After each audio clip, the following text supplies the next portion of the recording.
Muling mapanood sa Los Angeles, California ang blockbuster movie ni Catherine Bernardo at Alden Richard na Hello Love Again.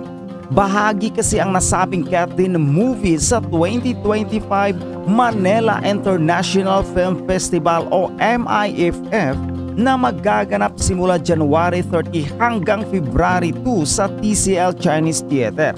Ito ang ikalawang edisyon ng MIFF at gaya ng nauna ay magkakaroon din ito ng mga open press conference, screenings at award show at gala sa Beverly Hilton Hotel. Makakasama ng Hello Love Again sa MIFF ang 10 pelikulang kasali sa nagaganap na 50th Metro Manila Film Festival. Magkakaroon naman ng world premiere sa MIFF ang musical movie na Song of the Fearless. Ayon sa website ng MIFF, hangarin nila na makonek ang Philippine entertainment industry sa Hollywood at sa international stage at mabigyan ng mas malawak na platform ang mga pelikulang Pilipino. Abangers naman ang mga kababayan natin sa US sa mga dadalong artista o cast na member ng pelikulang kasali sa MIFF ngayong taon. Kaden bibida sa Korean adaptation series. Alin ba tong Korean adaptation series na to? Yung Queen of Tears ba yun? Diyos ko, parang ang tagal-tagal na nitong pinag-usapan, di ba? Alam mo gusto Na-interview ko na nga yung big boss ng GMA7, di ba? Nung, konsyerto sa Palasyo, di ba? Nandun. So, in-interview ko malinaw na, hindi ko lang naipalabas dito. But anyways, sinasabi naman doon na parang mahirap pag series, mas gugustuhin nila talaga ang pelikula. At kung gagawa man ng series, pang Netflix, pang ganun, hindi pang GMA or hindi pang kapamilya. Pang online. Oo, pang Netflix o pang Prime. Eventually, papalabas din siguro sa iba. Pero yun ang mas gusto nilang pag-usapan nila. Wag din, Wag kasi parang masyadong maikli yung panahon na kumita sila ng ganito tapos biglang gagawa pa ng panibagong project tapos na naman. Baka malotlot naman. Edi parang hindi na naging consistent, 'di ba? Ako baka lang talaga. Ang sinasabi lang talaga yung bagay na bagay kasi yung yung serye na yon, yung Korea na yon kay sa Kat din. Pati yung role nung girl bagay na bagay. Kasi nga 'di ba, nagkaroon sila ng idea doon sa pictorial nung dalawa. Oo, kasi nga Korean inspired din naman Korean inspired. Pero ako gusto ko rin talagang gawin nila yon, yung Queen of Hearts. Ako hindi. Although marami nagsasabi na wag naman yung nangungopya tayo sa Korea. Oo nga, ako hindi ko napanood yung Queen of Hearts. Pero kasi kumikita ka naman kumbaga, wapatok naman yung tambalan nyo na original naman kayo. Doon na lang kayo mag-concentrate. Kasi yung Kim pa, what's wrong with Secretary Kim? Baka maano pa. Bagay kasi kay Kim din. Hindi, tsaka baka ma-compare pa. Kaya diba? Wag na. So ako okay lang Ako kung meron man silang gusto kong i-remake, isang local na lang, hindi na yung Korean. Kasi parang sinasabi, ewan ko, parang binabypass mo naman yung hiwusay at talento ng mga bumubuo ng mga local natin dito. Na-imagine lang kasi siguro nila na ang ganda siguro ng eksena kung Alden and Catherine yung gano'n. Masyado kasing madrama yung series na yun. Kaya lang, dapat isushoot. Kung gano'n nga, isushoot din yun sa Korea. Hindi siya isushoot dito. Kasi yun ang mukha nun yun ang location nun di ba? Basta yun ang late. Yun ang pagkakaalam ko, yung mga ganyan. Wala pa lang ang sinasabi talaga. Okay. Kim Pao excited na sa My Love Will Make You Disappear na asang kikita ng 1 billion. Ito alam mo na pinagdidebatehan tuloy ito dahil dun sa, hindi ko alam kung sa atin lang ba nagsimula sa YouTube natin or kung ano man, kasi pinagdidebate na yung 1 billion Ngayon, napapressure tuloy na kailangan lumampas ng 1 billion.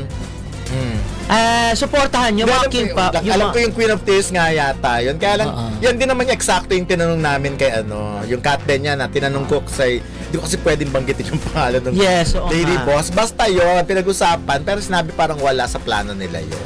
Pero going back dito sa Kim Pao, sa 1 billion, sa amin gusto talaga naming mag 1 billion. Pero syempre nasa inyo yun sa mga Kim Pao fans tsaka doon sa mga mag-walk-ins.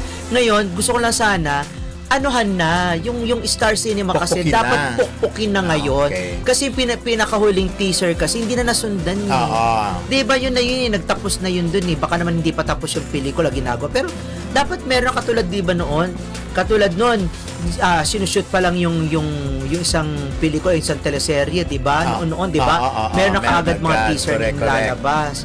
Ngayon, kasi parang hindi pa yata nakaka-move on ang Star Cinema sa, di ba, sa Hello Love Again. Move on na kayo. Yung And the Breadwinner is, di ba? Oo nga, para napagod baka na ba sa 7, baka after ng January 7, mag-start na talaga ng pukpuk. Alam mo, dapat ngayon pa lang, dapat naglabas. January 3 ngayon, Friday, dapat this week Hello, Miko de Rosario. Hello, Miko de Rosario.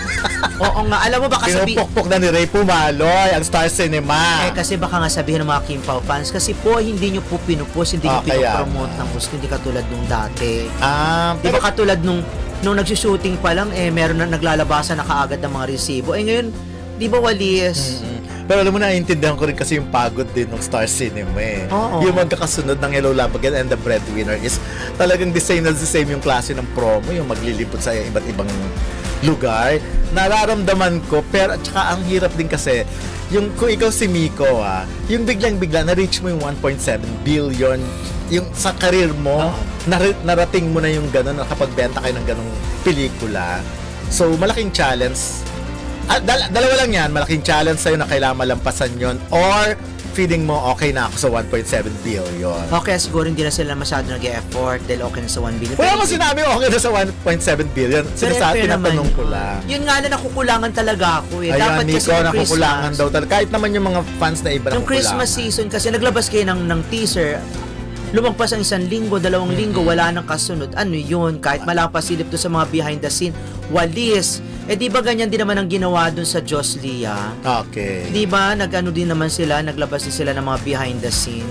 Yun, at least kumita. Hindi nga lang 1 billion, pero at least kumita, di ba? Pero ako, naniniwala naman ako na napupukpukin ng Star Cinema. Sana. Ganun talaga. Kasi the same din naman yung mga tao ng Hello Love Again ang tatrabaho ng Hindi, tsaka project din naman nila ito. Di ba mas maganda pagpasok ng 2025, nangunguna, di ba? Star Cinema. Ano siya pinag-aaralan din nila yun kasi maganda yung track record nila Ang tagal! Charot. Tawagan ko si Miko. Miko, ano to? Nakakaya sa mga Kim Pao fans, kita mo nga, Diyos me, November pa naghahanda na sila ng black screening. Sabagay, walang problema katulad na nabalitaan mo, di ba? Walang problema sa mga solid talaga dahil preparado na yung mga yun. Kaya alam doon sa mga walk-ins nga, yung mga hindi naman talaga fan ng Kim Pao, di ba? Ibang fan, di ba? Yung mga ganon. Yun na nga. So, natatagalan na sila. Maglabas na. Ano bang gusto nyo mangyari? Maglabas agad ng? Now na. Teaser. Yes, teaser second na. Teaser, yes, ganon. second teaser na. Yung mas mga nakakakilig. Tapos yung mga behind the scene. Kasi kita mo, ilang ano na lang, isang buwan na lang. Di ba? Ilang tumbling na lang, at saka ilang split. January 12 na. Ayan, Miko, pinipressure ka na ng mga Kim Pao fans, pati ni Ray Pumaloy, na talagang maglabas na ng panibagong teaser. Pukpukin na ang promo at higit sa lahat, kasi hindi raw makakilo si Ray Pumaloy habang hindi siya makapagpalabas ng mga t-shirt. Habang wala kayong promo. Maglalabas ako ng t-shirt. Kahit hindi sila nagpupukpok ng promo. Kasi madali promo yan Di ba may dyan hindi ako, wag nyo kaming sisihin pag hindi nag 1 billion, sisihin nyo ang Star Cinema. Ay, bakit naman tayo sisihin? Tayo nga gusto natin talaga na mag 1 billion. Sasabihin, naku kayo kasi palagi sasabi nyo 1 billion, dito lang nag 1 billion. Pero mag 1 billion yan. Hindi, syempre, wala yun. Yun kasi nakikita na naming init ng pagmamahal ng Kim Pao fans sa Kim Chu at Paula Abilino. Ganon! Galit. Eto na nga. Okay. Kim Pao, Kaden, biggest newsmaker ng taon. Okay, di ba sinabi na natin yan? Sa talagang positive. Oo. Sa positive. Pwede namang newsmaker talaga in a positive, But sa negative ba sino? And then, Paris Racalda, Anthony Jenny. Newsmaker sa'yo yan? Oo. Hindi, Number one? Hindi, negative. Sa negative nga. Pag sa newsmaker, pagdating sa positive, syempre, Kim Cho, tsaka Kim Pao, tsaka Kat din. Oo, ako talaga, talaga yan, nakalagay talaga yun sa listahan ko ng newsmaker. Yung unang-una yung Kat din, syempre, kasi ang dami niyang binago, ang daming record na sinira niya. Etong Kim Pao, eto talaga yung pagdating sa pagpapatrending, pag pinag-uusapan, yan, newsmaker talaga sila, yung konting kibot nila, balita na agad. So, pero pag negative naman yung Maris and Anthony Jennings. Yun lang ba ang medyo nakagimbal ngayon? Parang Rita Daniela. Hindi, Sandro Mulak. Yung Sandro Mulak. Kasi umabot Mulak sa Senado. Sa Senado. Oo, yun din naman. Kasi like for example, yung Maton, nakausap ko si halimbawa si Senator Jinggoy noon. At least yung hindi na masyadong kilala nga yung Maris at Anthony. Grabe yung pag-ikot ng mga mata ng eyeball sila yung pumali. Pag binabanggit si Senator Jinggoy, 'di ba? Ayun naman, kinikwento ko lang naman na sinabi niya na hindi ko nga sila kilala pa. So bakit Bagitin mo si bakit kailangan pag-usapan, bakit kailangan mapunta sa Senado yung issue na yan? Yun lang naman, base lang naman kay Senator Jinggoy Estrada, di ba, Ray? Sino ba isang senator? Kasi like halimbawa sila Senator Senator Bong Revilla. Ay, ang Bong. Senator Bong Revilla. Kasama pa rin si Nino Mulak sa yung Bong Senator Bong Revilla talaga. Yung nga lang, bakit hindi sinama si Sandro Mulak doon? Tsaka si Senator Robin pa din, hindi mo nakikita. Ay, talagang bongga din. Wow. Charot, obvious. Ano pa newsmaker mo ng 2024? Para sa akin na mega. Kasi yung mga napag-uusapan talaga yung pinakabuntot na ng taon. Yung talaga natatandaan natin. Di ba yung mga nasa gitna na. Minsan yung mga nauna hindi na natin na anuhan eh. Katulad ng Katen, ang haba ng Bea Alonso. Ang haba ng buwan na pinag-usapan yun. Bea Dominic, yan. Di ba yun? Tsaka yung ang problema kasi Bea Alonso and Dominic, si Bea lang ang malaking pangalan di ba? So si Dominic parang kawawa lang siya, yung mga ganun. Andrea Brillantes na hindi pala hindi pala sa iba naman yun. So yung Kim kasi tsaka yung Sian Lim di ba? Medyo hindi naman masyado. Yun lang naman yun. Sandro, Newsmaker, depende sa interest kasi ng lahat yan. Yung kung newsworthy ba talaga ito, yung pinag-uusapan ba talaga ito, na bawat angulo nito. Kasi yung Kim Pao so far, lahat ng angulo na gawin nila, pinag-uusapan talaga. Wala na sa X, nako sa totoo lang. Correct. Sa X talaga, dyan talaga nagra-reign na talaga si Kim at saka nagkiking dyan si Paolo. Ngayon ang mga nagtitrending dyan sa X, si Vice Ganda. Correct. Ann Curtis. Ayan, Kim Chiu, Paolo Abilino. Catherine Catherine, tapos yung Alden Richards, yung mga silang dalawa noong and the rest parang wala na. Ivana Alawi, minsan dati, pero ngayon hindi. Pero Kim Pao talaga, more on Kim Pao Ang lakas magpa-trending. Sana nga, no? And hopefully talaga mag-translate talaga yun sa box office. Oo. Sana tumawi dyan, di ba? Maangkat talaga na 1 billion din, di ba? Yung So tingnan natin by next week, by Monday, kung nararamdaman na natin ang presence ng mga Kim Pao fans. Pero gaya nga sinasabi ko, dapat ngayon pala itong week na to ay maglabas Miko Del Rosario. Hello, Miko. Tawagan ko na.